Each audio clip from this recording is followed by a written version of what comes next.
anniversary season on the display circuit in 2020 due to the pandemic. Yes, it is good to see it back in where it belongs, in the air, with a splendid new paint job. Yes. Wings shining into what sun we do have here today. Looking terrific.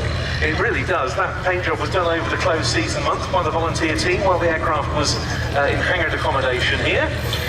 And we should say once again that this is run by a charity organisation. It's amazing that they've managed to keep this aeroplane operating for all those number of years. It's quite remarkable.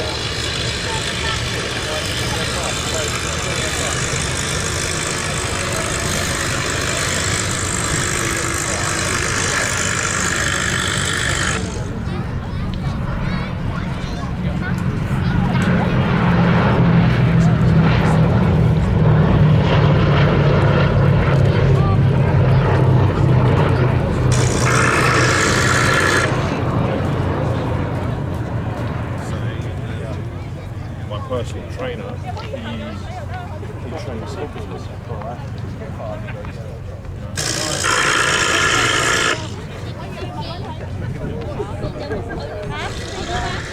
And that's especially the case when you consider just what an expensive undertaking just running the engines is, let alone flying the beast. Yes, phenomenal, absolutely phenomenal. And I have no idea how much it costs to run this particular aircraft for the display that we're going to enjoy. But when you consider it all comes from a charitable donation, it's testament to all the volunteers at Sally B that work together to make this such a wonderful memorial. Indeed, and it's been operated ever since 1975 as a flying memorial to the Allied airmen who lost their lives in such quantity, particularly in the European theatre, and especially those of the United States Army Air Forces, not least the 8th Air Force stationed in East Anglia during World War II, because the B-17 is such a potent symbol, isn't it, at that time when so many East Anglian airfields were turned over to the Americans during the latter part of World War II. Yes, East Anglia, all around these parts, Cambridgeshire, Suffolk, up across to Northamptonshire, became little USA, and the airmen had quite an impact on the population in the eastern counties.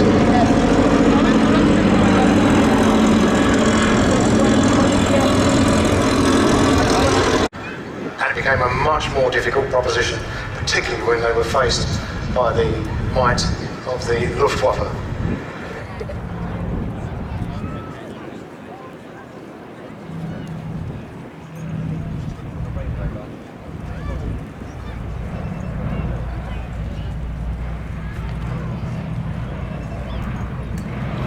We remember the catastrophic raids on Schweinfurt, the ball bearing plants in that particular area. It was determined that if we could knock out those ball bearings, then that would definitely have a dramatic effect on Germany's ability to wage war.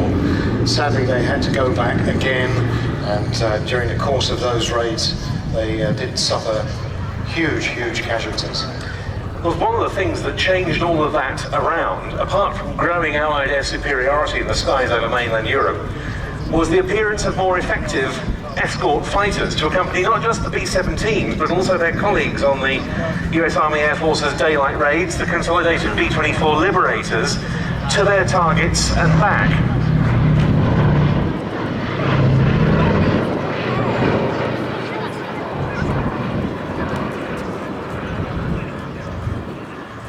When the 8th Air Force started operations with its B-17s from England in the summer of 1942, the only fighters at the disposal of the US Army Air Forces to provide escort were Supermarine Spitfire, Mark 5s. In fact, the Mark 9 wasn't even available at that stage in quantity for those missions, and the Spitfire was not a long-legged fighter in that guise. But when first, particularly the P-47 Thunderbolt and then the P-51 Mustang that we're soon to see came along, finally they had those all-important effective escorts. Yes, and that really did change the dynamic of the air war over Europe.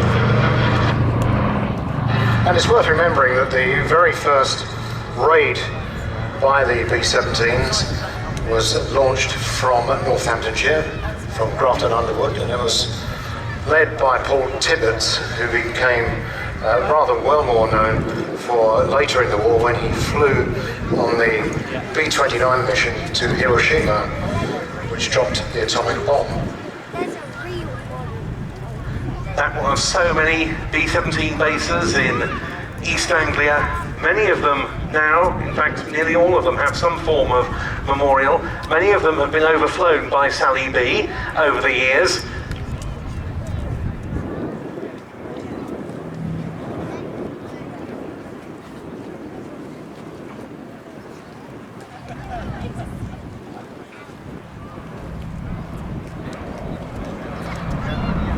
And Sally B always flies over Madingley, which is just maybe 4 or 5 miles up the road, the site of the American cemetery in the UK.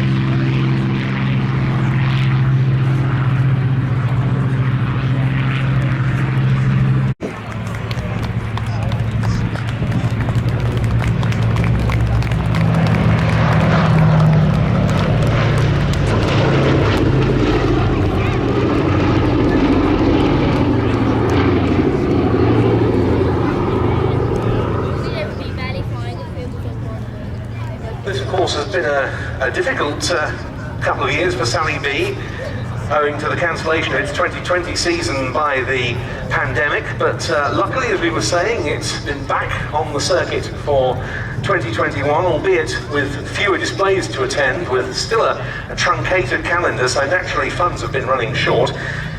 Please do go along to the Sally B stand in front of where the aircraft will park up, just to the east, to the left of the control tower here as we look out towards the airfield.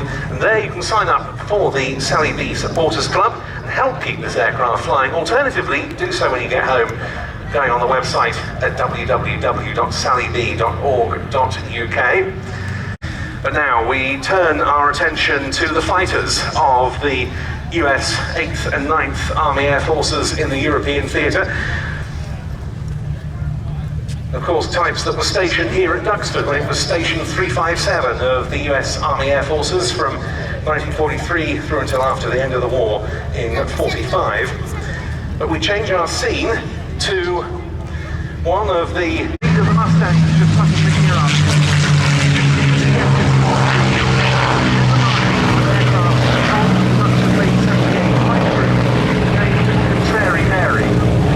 It apart by virtue of the black and white checkered cowling that was so characteristic. With the Allied fighters off, the German attackers